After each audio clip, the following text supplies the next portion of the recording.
welcome back to Insight. As promised, I'm with Aging and In-Home Services of Northeast Indiana today, but they have brought some of their law enforcement friends. Allow me to introduce you to the Chief of Police of New Haven, Henry McKinnon, and Sergeant Ron Galavez. I knew I would have trouble with that. Yeah, it's not like Freeman, you know. I just have this very normal last name, and so I'm sorry. That's all right. You have a very interesting last name. We can't be as cool as him, can we? No, we can't. No, we'll work on that, though. He's got the beard, though. Yeah, I got the cool facial beard. hair. Yes. That's a whole different discussion. So. Let's talk about, we're talking about the opioid crisis and some things that you guys are doing to try and help eliminate that. But let's talk about first the fact that it is a crisis. So how is it affecting us? What are you guys seeing on the streets? You want to take it first? Yeah, I can start there. What we're seeing, unfortunately, even in a smaller community like ours, we're seeing our share of overdoses. And that's unfortunate, but it does happen. We're seeing our officers who are using Narcan on a more frequent basis to revive patients and get them back and, hopefully get them healthy. But, we can only do so much from a law enforcement standpoint. You mentioned the Narcan. Is it readily available in our area?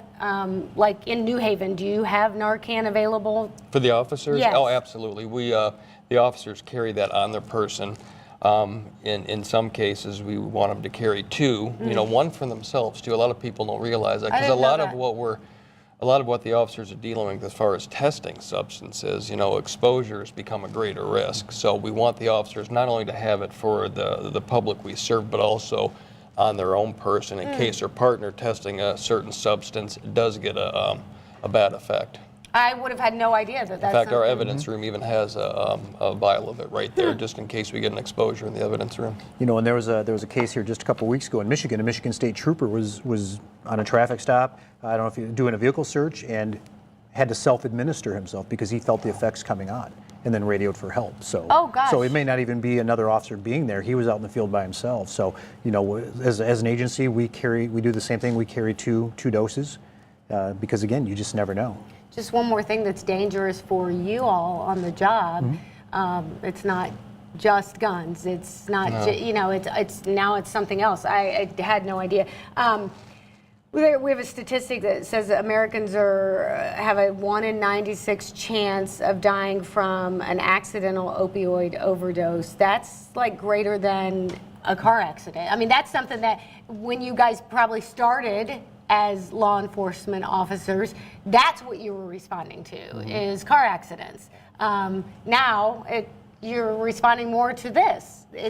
What a change it is. It is a change, especially in the rural, because we cover a lot of rural areas, and of the 92 counties, certainly we have troopers in every county, and our superintendent, the head of our agency, has made this crisis one of our focal points for his administration.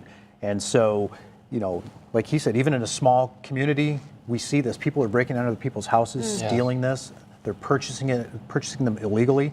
And then you talk about car crashes. Now we see them at times being combined, where people are either accidentally over-medicating themselves or intentionally, and getting behind the wheel of a vehicle and driving down the roadway. Well, and you do bring up a good point that it kind of perpetuates other crimes. Not only are there overdoses, but it can cause car accidents. It causes theft. Burglaries, yes, especially if somebody knows of it could be a family member, a relative knows that they're going through a certain medical condition where they need painkillers. It just makes that home more susceptible to a burglary or a friend or a relative stealing that when they're not looking. It has happened, and unfortunately, it will continue to happen. Are there things we can do to protect ourselves if somebody has had a surgery, or they have a legitimate reason for having painkillers in their home? Are there things you can do to protect yourself? As long as, I guess it depends on who you're around, who you trust, but keep it in a safe place or a locked place. If you live by yourself and you don't have visitors, then you really don't have to worry. But you should keep it in a locked, safe space anyway, even if it's your own family there from children or somebody, getting in and having an accidental exposure. And you mentioned the rural areas, the fact that you guys are in a lot of rural areas. Do you see a difference between the city, like, if we're talking about the city of Fort Wayne or the rural areas? Are there different problems associated, or is this I mean, can we put a blanket over the entire problem and say, here's what we're dealing with? Well, I think to some degree you can put a blanket over it.